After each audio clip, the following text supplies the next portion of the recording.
And again, all the notes are there. And if you don't get a book, you can, like I said, you can buy them on Kindle or they're available on Amazon. This is the really cool news for us. This just happened. So you are one of the first people we get to share this with. I'm not even allowed to put this online yet. But just a couple weeks ago, I put in the rough draft for my next book, and we just decided on a cover. So you're not allowed to Facebook this, Instagram this, or tweet this. But this is the next book. No, that's not it. That's the next book. There we go. March 2020, 100 Days to a Healthier Church. And what I've done with it is I've taken a lot of the principles that we have used. In the 27 years we've been in the church, we have done 4 major reboots of the church, where you're regularly doing updates and upgrades, which we'll talk about later, but 4 times we were at a point where the next change has to be a giant leap. We've done it 4 times. Once when we first got there, twice in the middle, and then once very, very recently. And from those reboots, in fact, the last one was a massive one, which we'll share about a little bit later, and it happened shockingly easily. And as we're going through it, we realized, because we've done this 3 times before, we've learned some principles. So I thought maybe others could benefit from that. So we took all those principles in a 100-day format. It starts on a Saturday, Sunday, it ends on a Saturday, Sunday, which actually works out really nicely.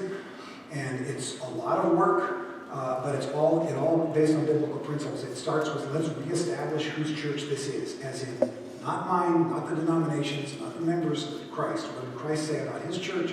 How do we reestablish that? Then how do we establish where our church actually is compared to that? Then how do we discover what places the Lord might be taking us? How do we do that in a collaborative setting? It is designed for a church of 75 because that's the average size church in the world. But it can be adapted up or down for size from that. So it's my first book that isn't specifically for small churches. It can be adapted to other size churches. I'm getting a ring up here. Is anybody else getting a ring as I'm talking? I think it's a little hot maybe. So anyway, that'll be coming out in March. Starting in around January or so, they will be doing a launch team. And the launch team is people who get to read the book in advance. And then all we ask is that you do an honest review of it and an honest promotion of it. If you don't like the book, you can do a review that says this book stinks. You're allowed to do that. We prefer you didn't, but you're allowed to. But what it does is allows those who are interested and who are kind of part of the team that's working together on this to do that. So if that sounds like something your church might be interested in, look for the launch team start in probably early in the year, probably around January, and you can actually get an advance copy. You can read it in advance, see if it might be something that will suit your church. But we're right now working on the editing process and finalizing and so on. But that's pretty much what the cover is going to look like. There might be a couple minor tweaks, but that's pretty much going to be the cover. So we're excited. First time I get to show that. Okay. Apparently there was an era in which it seemed like virtually everybody in the town attended church. I say apparently because I've never experienced it. I'm a 3rd generation pastor. I've been in church all my life. But I've lived in 2 post-Christian cultures, Canada and California. So I've always been the weird kid in the room who went to church every Sunday. But apparently in some places, like here, and it still exists in many spots in the Bible Belt, there was a time when it seemed like pretty much everybody went to church. And in an era when pretty much everybody goes to church, it seems somewhat reasonable, not correct, but it kind of makes logical sense. If everybody's going to church, then the way you gauge the health of your church is we've got more people than the church down the street. Not right, but it makes some sense in that context, I guess. However, when church attendance is dropping as fast as it is now in North America anyway, and please be aware that I am aware that the church is not an American thing, it's a global thing. And that, in fact, the church is growing today faster than any other religion. It's just growing in places other than here. So, America is drifting, Europe is drifting, but major places in Africa, Asia, and Central and South America are exploding in revivals of the Christian faith. And by raw numbers, more people are coming to Christ than ever before. But here where we are, where that drift is happening, and you've now got from, it seemed like almost everybody went, to now you're the minority if you go. In fact, we were in a conference in, I think it was Connecticut a few months ago, and it was part of a denominational conference, so they were giving some of their reports in between my talks. And one of them, one of their demographers, is that someone who does demographics? It's called a demographer? It is now. Their demographer said there are actually counties in Maine in which church attendance is so small that they technically qualify as an unreached people group. Yeah, in Maine.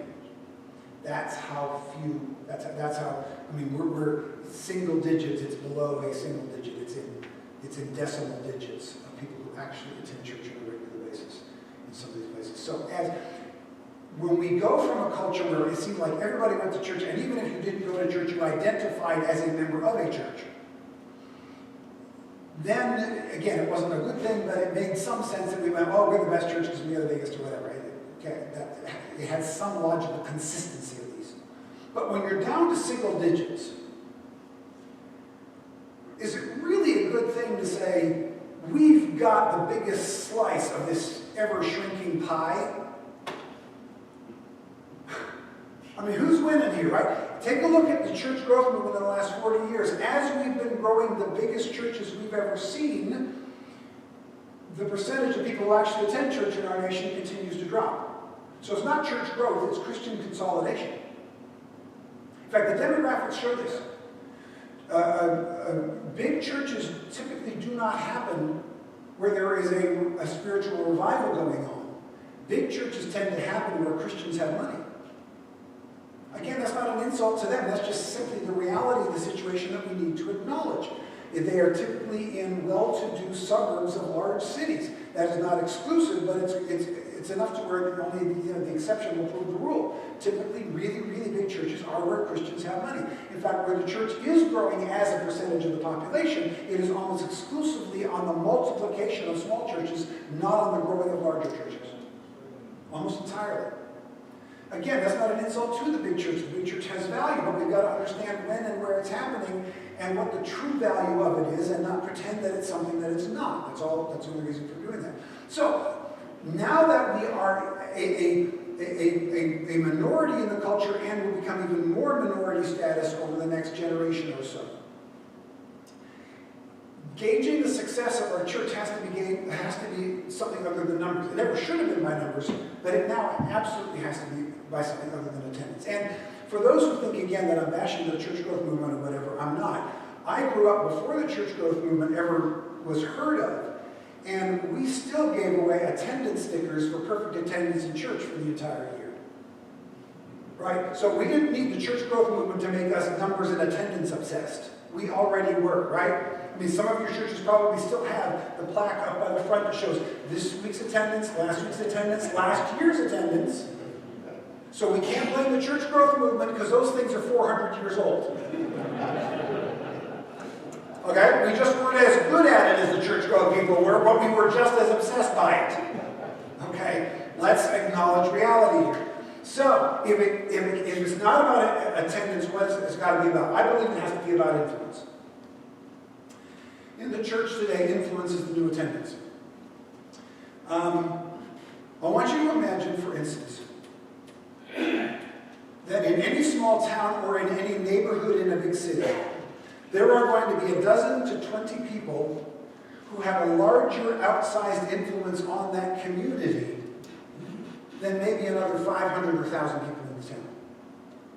And I'm not talking about the mayor or the owner of the largest business in town. I'm talking about 12 to 20 people who are just regular under-the-radar folks. A stay-at-home mom, the local plumber, a teacher at the junior high school, whatever. But they just, by their nature, by their passion, by their connectedness, they have a massive, outsized positive influence on that community. And then I want you to imagine that 12 to 20 people who have that influence kind of discover each other and realize, hey, we're really helping this community. Maybe we could even increase our influence on this community if we met once a week to talk about how to do this and learn from each other about how to have an even greater positive outsized influence on our community. And then I want you to imagine that dozen to 20 people who have an outsized positive influence on their community and who meet once a week to figure out how to do that better, I want you to imagine that weekly meeting is your Sunday morning church service. What if we reframe what we're there to do to be, how are we going to take this dozen to 20 people and we're going to have a greater influence on this community than an average 500 people in this community have. And we're going to do it for the sake of the kingdom of God. At that point, does it matter that your church isn't bigger? And I'm not saying that's what we need to shift to. I'm just giving you that as one way of looking at it and saying, how do we reframe our thinking about this from we've got to get more people in the seats? So we used to use, this is just a reframing of the old phrase like, come into worship and go out to do the mission. We're not, or like some churches have on the frame of the door, you are now entering the mission field as you leave the church. It's just a reframing of that statement. But sometimes we need to reframe the statement in a different picture so that we get it a little more clear. Now, and then I know what some people think that, wow, and if you had a dozen or 20 people with that size of influence, what if you had a church of 1,000 people where each of them had that kind of influence? No, time out, stop. That's not how that works. Influence of that type only works when you leverage small groups. A church of 1,000, yes, will have a large impact on the community.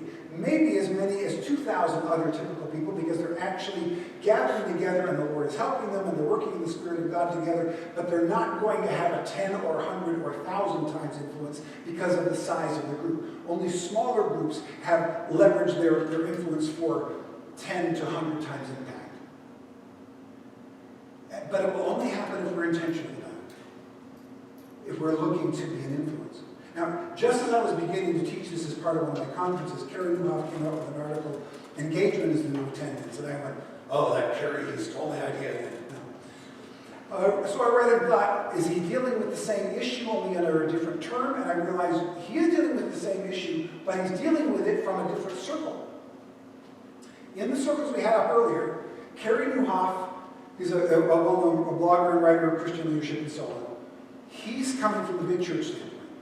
I'm coming from this circle over here. So, in a big church, engagement is the new attendance. Because in a big church, part of the challenge of a big church is passivity. If you want to go and be a passive observer in church, what size of a church are you going to be? Big, because you can do so. If you're a control freak, what kind of a church are you going to pick?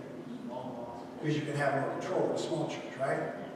So the big churches know this. They know they're constantly fighting against passivity, which is why they're constantly pushing small groups and ministry teams, because healthy big churches know they've got to fight the passivity. In the small church, we're not fighting against passivity, we're fighting against the passive-aggressive.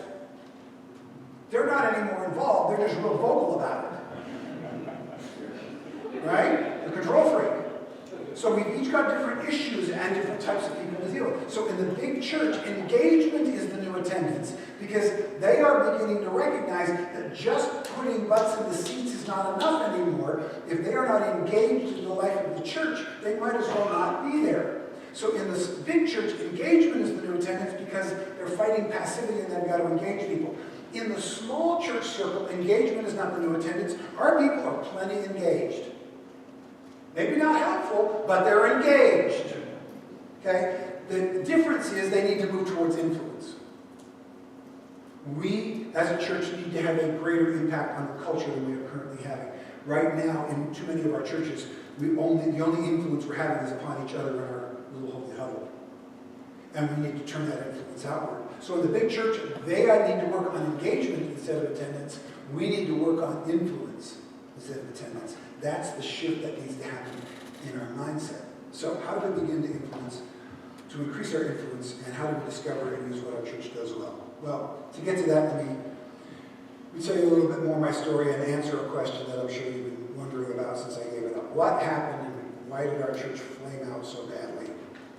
So to quickly reiterate, came to a church that had gone through 5 pastors in 10 years. Big Sunday was 30, average Sunday was about a dozen. In 15 years, we got to 200, and then in 2 years, we went from 200 to 400, and then in less than a year, we slammed from 400 down to well under 100, and on many Sundays, 50 or fewer people, and there had been no scandal, and there had been no split. Why did that thing collapse so fast? Well, it's taken a few years to reassess it and figure it out, but we've discovered 3 primary things. Number 1, it was not conversion growth. We had no more water baptisms during that 2-year growth from 200 to 400 than we had in any previous year. It was transfer growth. We were the cool church for a while. And so people weren't getting saved. We were just entertaining bored Christians. We had a better religious stage show than the church down the street for a while. Let's just call it what it is. We fixed, we got the worship team rocking. We had video clips. We had illustrated sermons, and it was all cool. And I would do it again. None of them were bad. None of them were a problem. But that became the attraction. And then another church got cooler, and so all the people who came to our cool church went to the other cool church and took half of our original folks with them.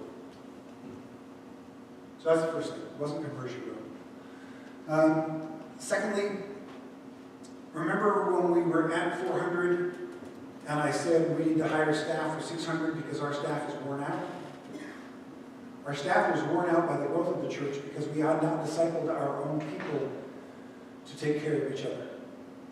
And so the more people we had, the more babysitting we had to do. We weren't discipling our people. So it wasn't conversions, and there wasn't any good discipleship going on. And you cannot maintain the growth of the church properly, at least not healthily, if you're not discipling people and helping them become more mature and to take more of the burden of ministry as the church grows bigger. So we just had more people that we as a staff had to take care of. So we thought the answer was, well, then just hire more staff. That's not the answer. So that was the second one. And the third one was, I'm not called, designed, equipped, or good at pastoring your church. I'm just not good at it. It's not my calling. During that season in which our church was doubling from 200 to 400 in less than 2 years, I was miserable. I was happy twice a week. I didn't know I was miserable because how could a pastor be miserable when your church is doubling in 2 years? But I was only happy twice a week, on Sunday mornings when more people showed up than the previous week, and on Monday when I got the number report. Other than that, I was miserable because I was spending almost all my ministry hours doing things that I'm not called to do, that I'm bad at, and that suck my soul dry. Raising funds, hiring staff, sorting out administration, fighting with City Hall, looking for a new facility. I'm terrible at all of that. I hate doing it, and it absolutely drains me. I was miserable. See, you have to make a shift. When a church gets above 200 on average on a Sunday morning, you have to shift the way you pastor. You can no longer be the hands-on shepherd.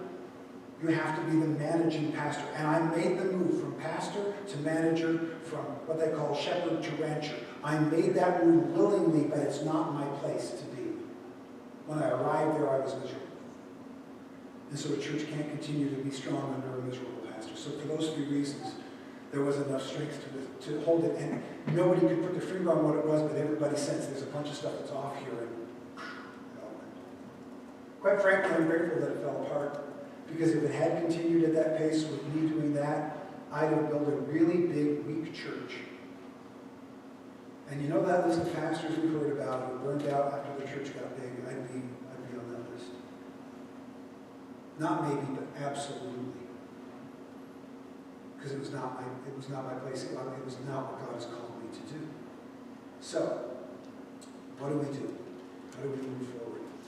Well, part of the key was actually, as I reflected back to my first interview with the church.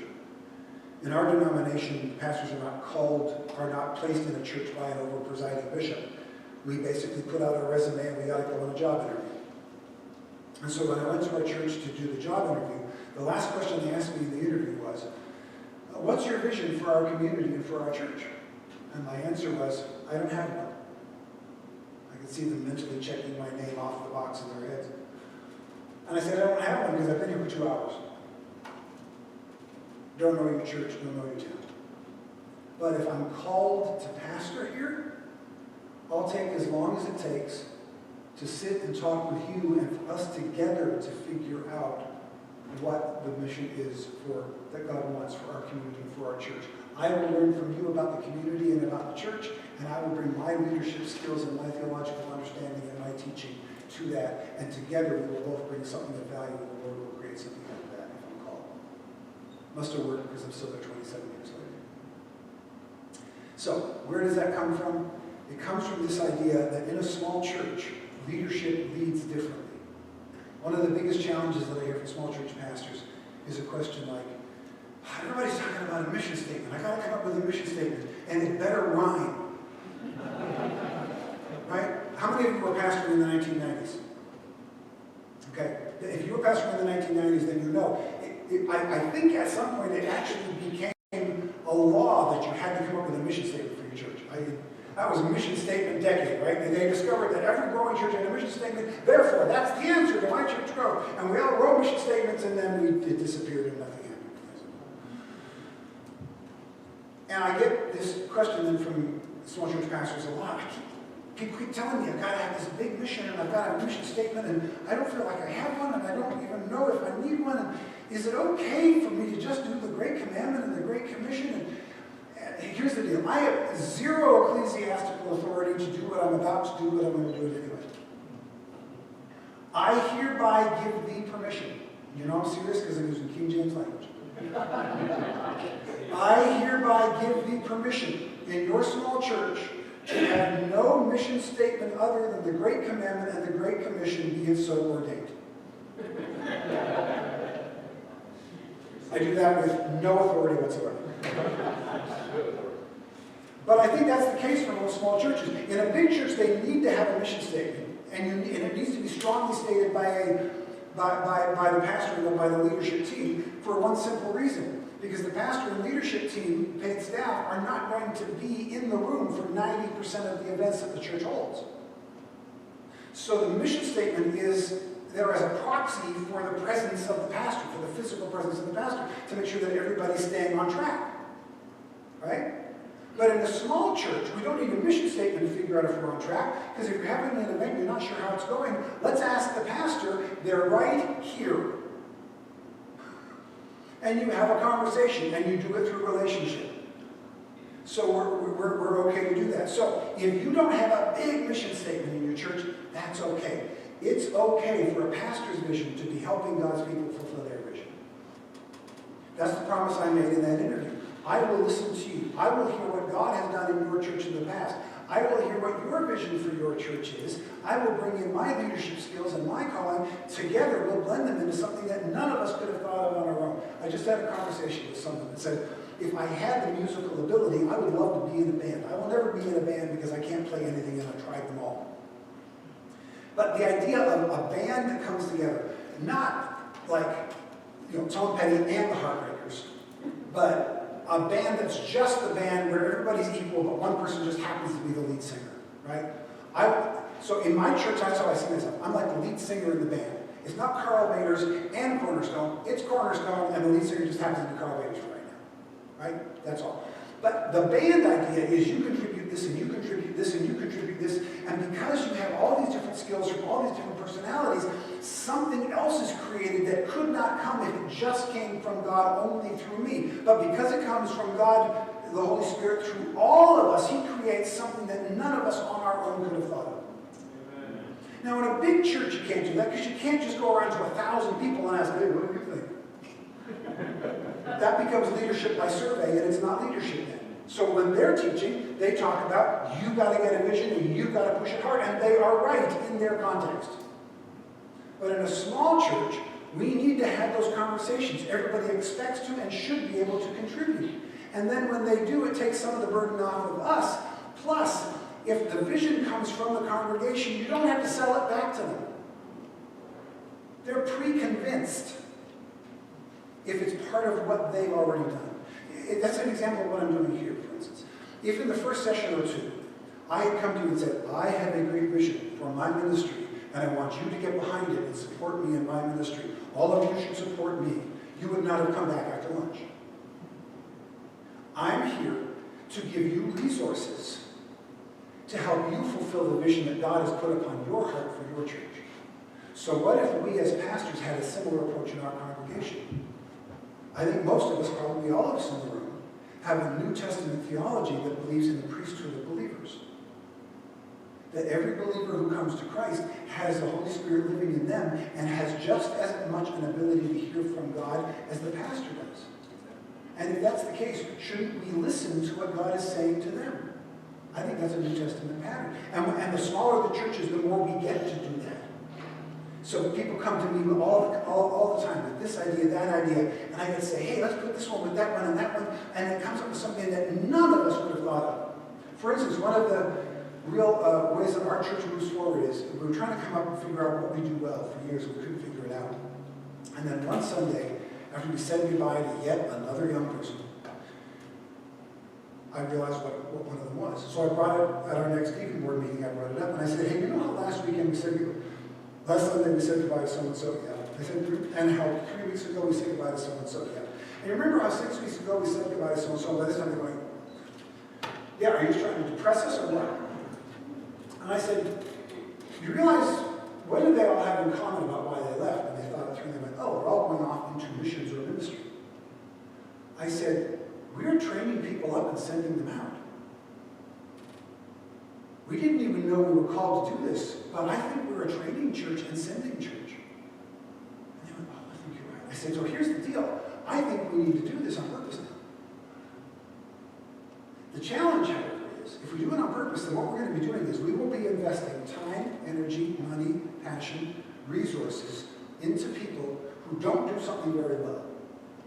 And as soon as they get to the point where they do it well, some other church is going to want to pay them to do it. And they're so unspiritual, they're going to want clothes on their back and a roof over their head, so they'll take the paying deal. And then we'll be left with the B team again, who we have to train up, and as soon as they become the A team, we're going to lose them. Are we okay with investing all of that time, energy, money, finances, resources, and passion into people who will never directly pay us back by the skills that we help to reach them to, because somebody else is going to take them? And their answer, God bless them forever, was, sounds like kingdom work to us, let's do it. It's amazing what you can do when you don't care who gets the credit. So all I did, I would never have set out to say, okay, I want a church where I lose all the best people constantly. That was not my plan. But that's what I found myself in the middle of, and so I had to say yes to it. So what happened? We saw what was going on, the vision that was happening in the church, and we said yes to it. So how does that begin to happen in our church? There's an old story, There's an old story about a guy who's walking around a farm, and he comes around the side of a barn, and an archer has been shooting arrows in the barn, inside of the barn. There are 5 painted targets against the side of the barn, and each arrow is dead center of one of those painted targets. 5 arrows, 5 dead bullseyes. And he's impressed. He looks at the archer and goes, wow, you practice a lot. The archer doesn't say anything. He goes over and pulls out the 5 arrows, puts them in this quiver, walks around the other side of the barn. There's nothing on that side of the barn except the barn door. 5 times he takes out an arrow, 5 times he aims for the barn door, and 5 times he misses by a mile. 5 totally different spots. Can't hit literally the barn door. But the archer doesn't seem upset. Instead, the archer walks over to the barn to where there's a paint can. He picks up a brush and he paints a target around each arrow.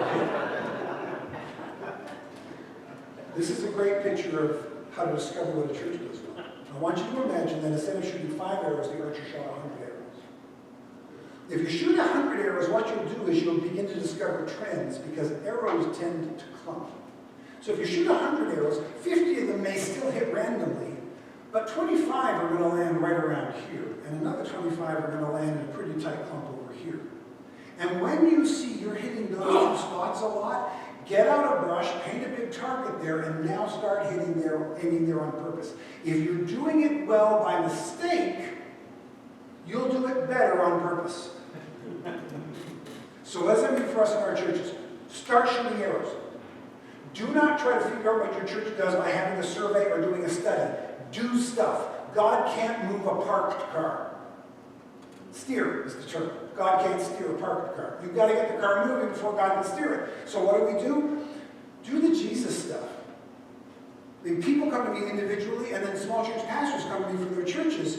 Kind of like, how do I know what God's will is for my church? Here's the deal. God's will for your life and my life is 99% the same, and God's will for your church and my church is 99% the same. How do I know that? Because I've read the Bible. And most of what God wants for your life is exactly the same as he wants for my life. Do justly, love mercy, walk humbly with your God. Be honest, share your faith. Daily devotionals, right? All the basic principles of the Christian life and of the church life are exactly the same. Virtually all of them are the same for all of us. And here's the deal. When you do those things that everybody's supposed to do, because they are being filtered through you and through your church, they will look slightly different than when they're filtered through me and through my church.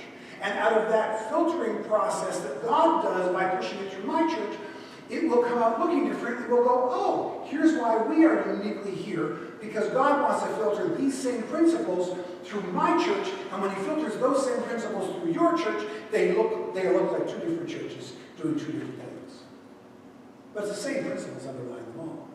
Too many of us just get obsessed over this tiny little percentage of unique. Forget about the unique. Do what we know we're supposed to do.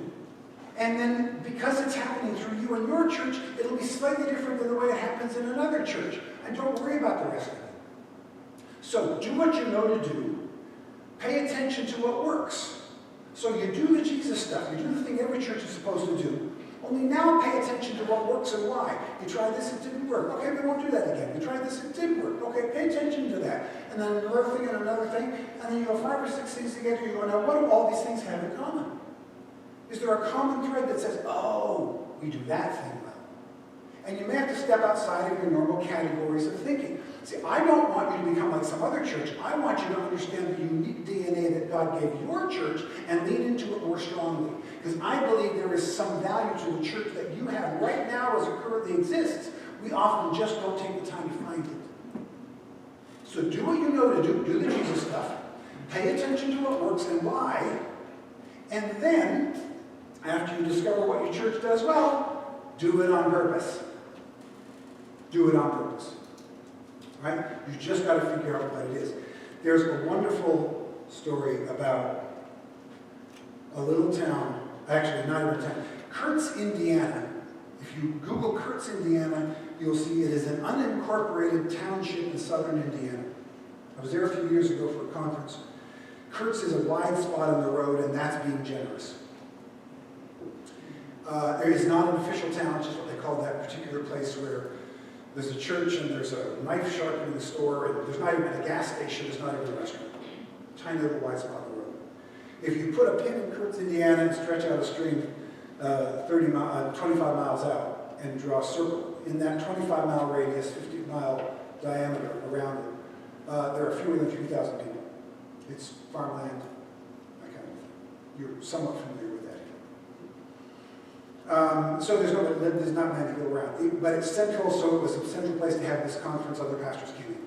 But have you ever been in a small church, or church of any size, and it's cluttered, but there's the clutter of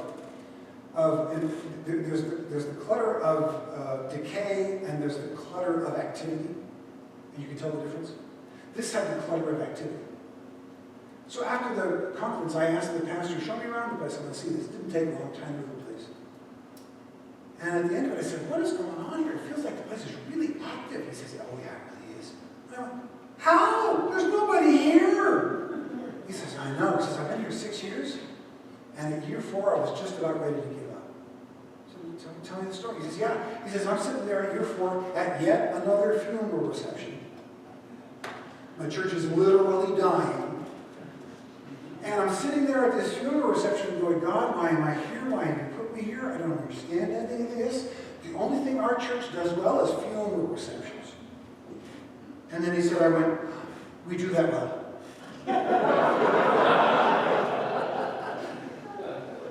Guys, we do that well. I went to the funeral director.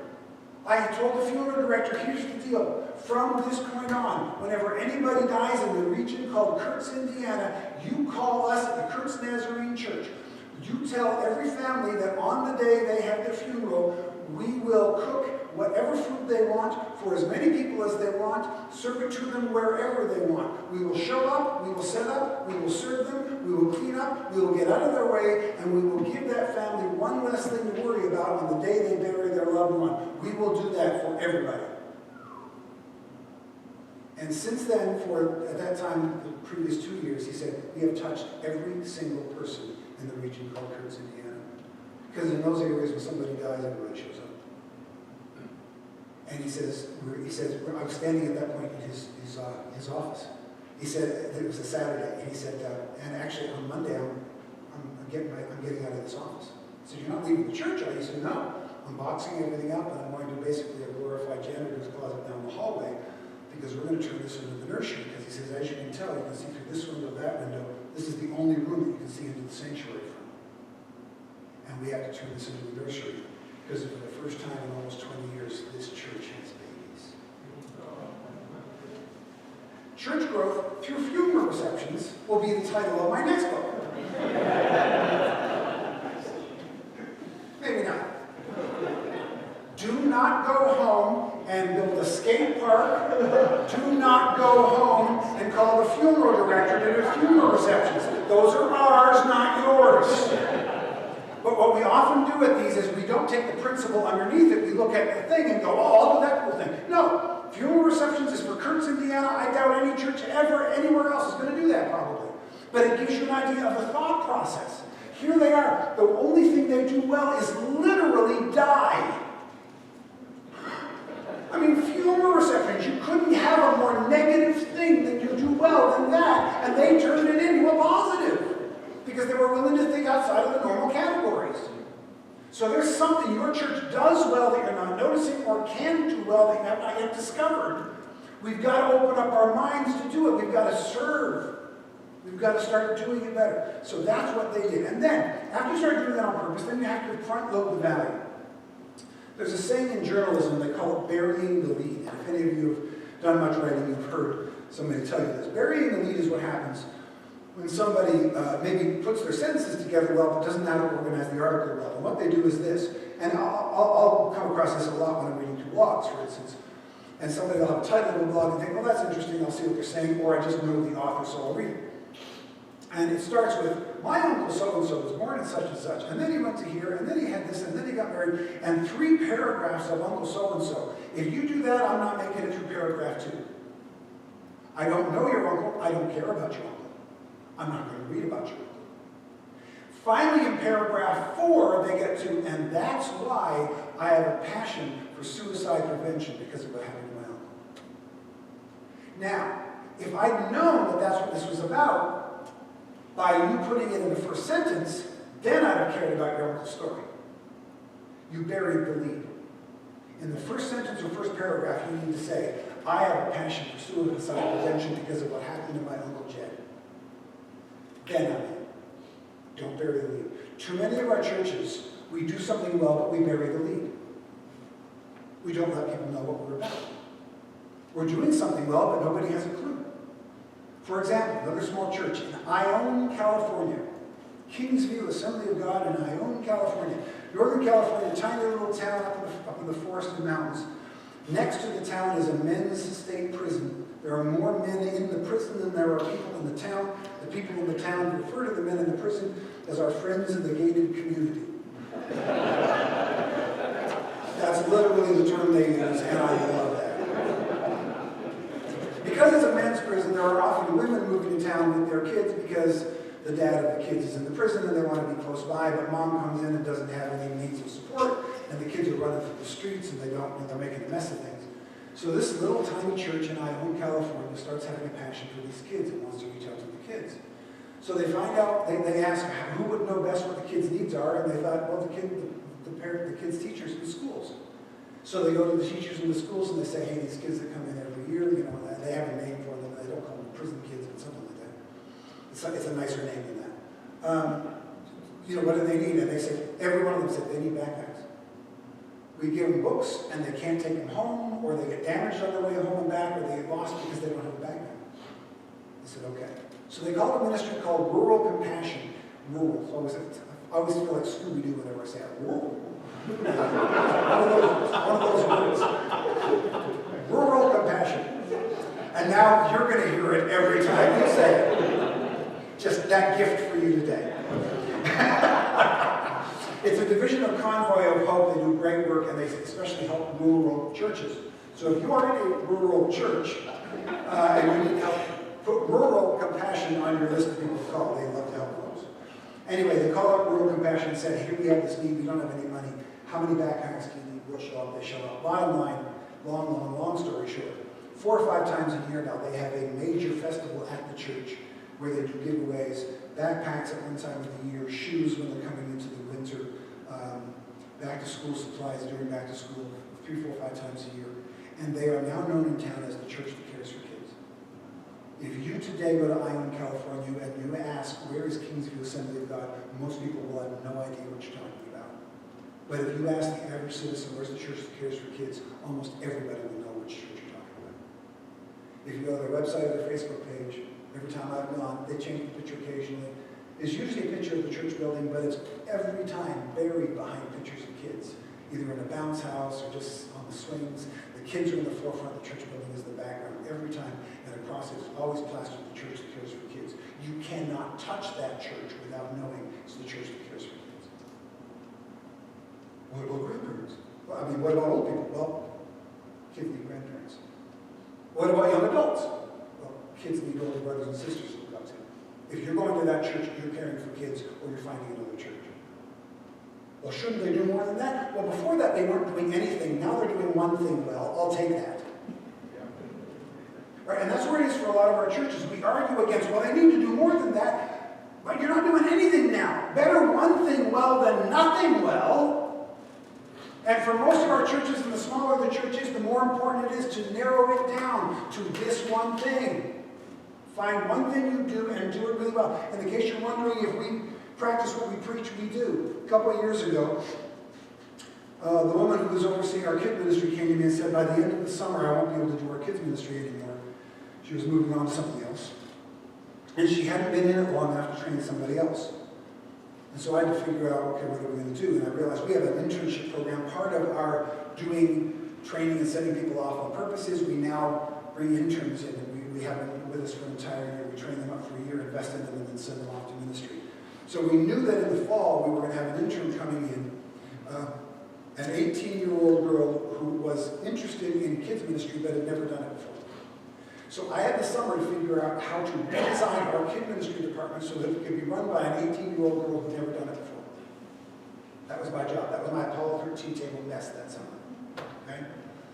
So what I did was I sat down at the computer and I wrote down what are the main things that we do in main categories of everything we do for kids. And there are 5 things we do for kids: Sunday morning, Wednesday night, VBS, and 2 other things. And then I looked at that and I thought, okay, what's the most important to the least important? And I put them in an order, most important to least important. And then I looked at that list and I asked myself, what would happen if we stopped doing those 4 things and only did the most important thing, which for us was Sunday morning? I thought, let me test it. So I brought it to the 2 workers who were helping out. Neither one of them either had the ability or the desire to step up and lead.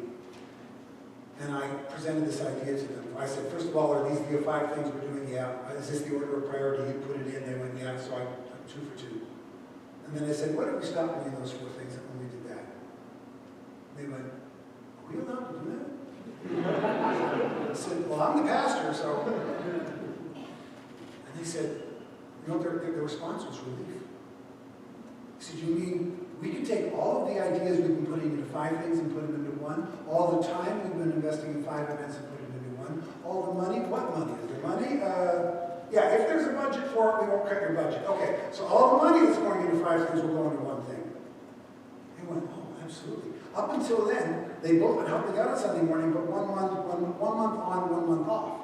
Why? Because this had them exhausted. See, in a big church, if you do 5 events for kids, you have a different team overseeing each event.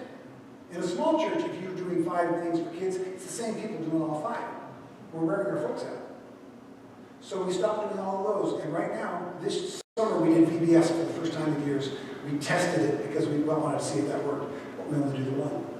And instantly it got better. In fact, instantly both of them said, then sign me up for the year. I don't need to do 1 month on, 1 month off anymore. I'm in for the full year because that's all I have to do now.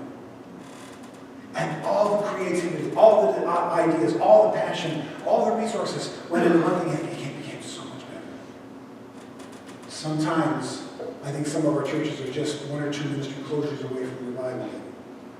So we want to do that. We want to feature it. And that comes to, actually, I told you a story about, that comes actually from this next illustration.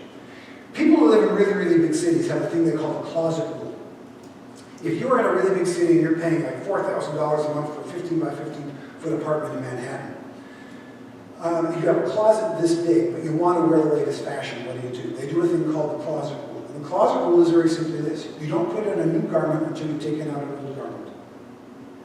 I shared this at a conference not long ago, and a retired pastor came to me afterward and said, my wife has exactly the same rule about the RV, and she literally calls it the RV rule. I'm not allowed to put a new toy in until I've taken an old toy out. So I'll go and I'll see some cool new thing that I want. I'm going to get this. She goes, okay, fine, but what are you getting rid of? So whether you call it the closet rule or the RV rule, it's the same. Closet rule for ministries. Don't add a new one until you've dropped an old one. And some of our churches need a 2-for-1 sale. What often happens is we go to a conference or we see something and we go, oh, that's cool, we try to add it. Or, like I said earlier, a lot of our churches have so many things we're doing from back when we were big enough to need all those things.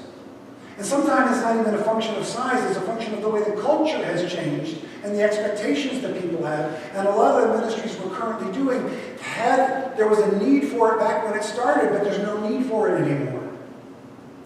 And I know the pain of stopping a ministry that somebody is invested in is really, really, really hard. But we've got to do it. We can't move forward doing new things until we stop doing some of the old things. We have to reinvest it somewhere else. It's like Dave Ramsey's, baby steps for financial, health, where you got 5 credit cards. What do? You start with the smallest one. Why? Once you get rid of that, you keep paying the same amount, but now you're paying it on 4 and not on 5. And then once this one's paid off, now you're paying what you used to pay for 5 on 3, and your debt reduction gets dramatically faster. It's the same thing for us. We're taking all these resources, we're taking very limited resources, and we're putting it in too many places. So the question becomes, but how do you decide which ones to drop and which ones to keep? Ask these simple questions.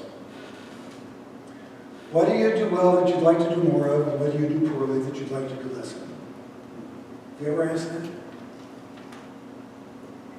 What do you do well that you'd like to do more of? See, I'm not saying, hey, what is the cool new church down the street doing? Let's do that. No, be more of who you are.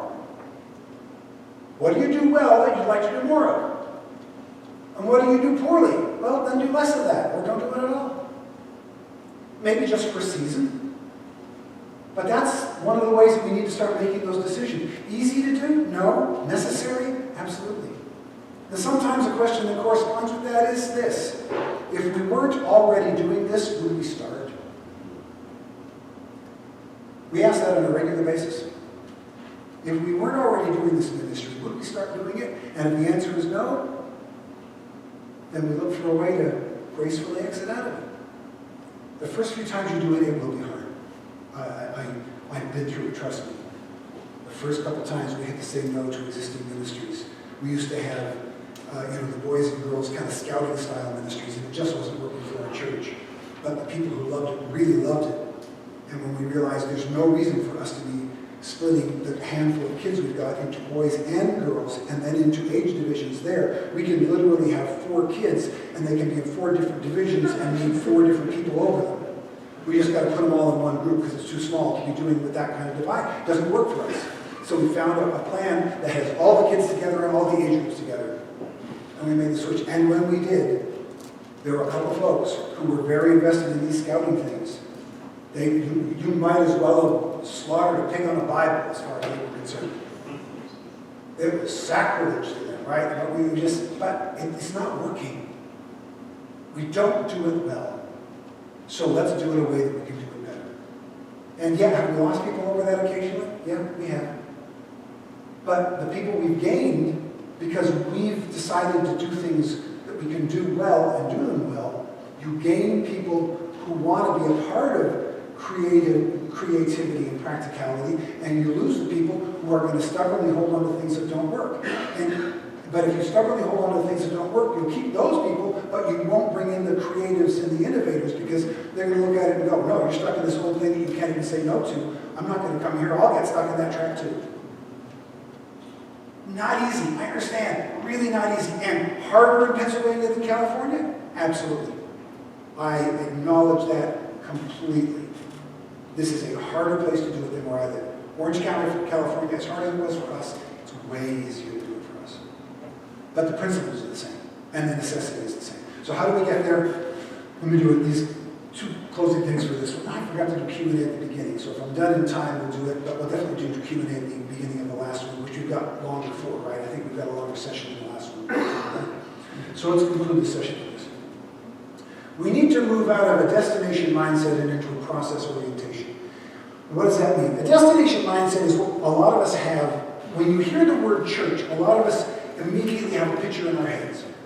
As an example, for both of my two books with Moody, Small Church Essentials, and now the one that I just showed you, 100 Days to a Healthier Church, is coming up soon. Sorry, that sounded more like an ad than I intended it to. For both of those, when we submitted our idea to the art department at Moody, each time the art department at Moody came back with little white chapels. Now, little white chapels are wonderful, and if you pastor any little white chapel, God bless you, that's great. But it is such a default go-to. If you're talking about small church, it was like, I have to go against the type. But at Moody, the graphics department has a picture in their head when you say small church and it's a little white chapel, and that's all they can think of. I had that wrench on the cover, I had to push for that wrench like you can't believe I had to push for that wrench. And the last time, that sneaker, I mean, they're probably still having fits at Moody because I put a sneaker on the cover of a church book instead of a little white chapel, right? Again, nothing wrong with little white chapels, but the idea is we get a picture in our head and then we're determined to get there. So go back a generation or so especially, right? So I got a picture in my head, I want to plant a church. What does that mean? We buy a piece of land, we build a building on it, we get a denominational sign out front, we put the pastor's name on the sign out front, we bolt pews to the floor, we get a big old pulpit on the stage with a plaque on the side of it that says, don't you dare get rid of this pulpit until everybody in the family who donated it has died. And their grandkids, yeah. None of that sounds familiar to this room, I can tell. And then it's so hard to get there that when we get there, when you arrive at a destination, what do? You stop. And we get there and we stay there and we don't change for 20 years, and then we look around and go, how did we lose touch with the community? Because they moved on in the last 20 years. And you haven't even dusted the fake plants on your stage in a decade. Told you, steel toe boots. But I'm not lying, am I? Right? That's real, okay? Real talk here. That's what happens. Because we've got a destination mindset. And when you arrive at the destination, you stay there. And then because we stay there, our behavior puts that belief into our church members, who then believe this is what church means, and then that's what they will fight for. Instead, we need to move into a process orientation. When we give people a process, we give them both a comfort level and motion. Let me show you how. I want you to imagine that you decide you want to run a marathon. So you go to the high school nearby where they've got the quarter-mile track. And the first day you get on that quarter-mile track and you think you're going to tear it up. By the end of one revolution, you're like, done. But you keep at it. By the end of a week, you're doing 2 or 3. And by the end of the month, you're doing 5 or 10. By the end of a couple months, you are going around that track like crazy. You're really getting there. You see what I'm doing here with my finger? This is what's called a process. Process has 2 elements to it: motion and consistency. Motion and consistency. What we usually do is we opt for one or the other. Consistency. This is our church. Boom. This is what it means. We're staying here. And then 20 years goes by. We've lost touch with the community. And then we go, oh, we need motion. And then we do motion like this. Here. New conference, new book, this idea, what the cool church down the street is doing. and there's no consistency to our motion. And so we think people are against change. People aren't against change. Here's the truth. Churches can handle change. They just don't like to be surprised.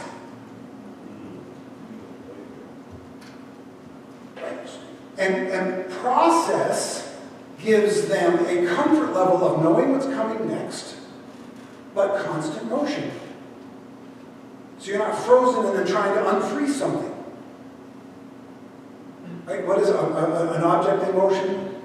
Stays in motion. An object at rest stays at rest until it's moved upon by an outside force. It's physics, folks. And the longer your church stays static, the harder it will be to unstick it.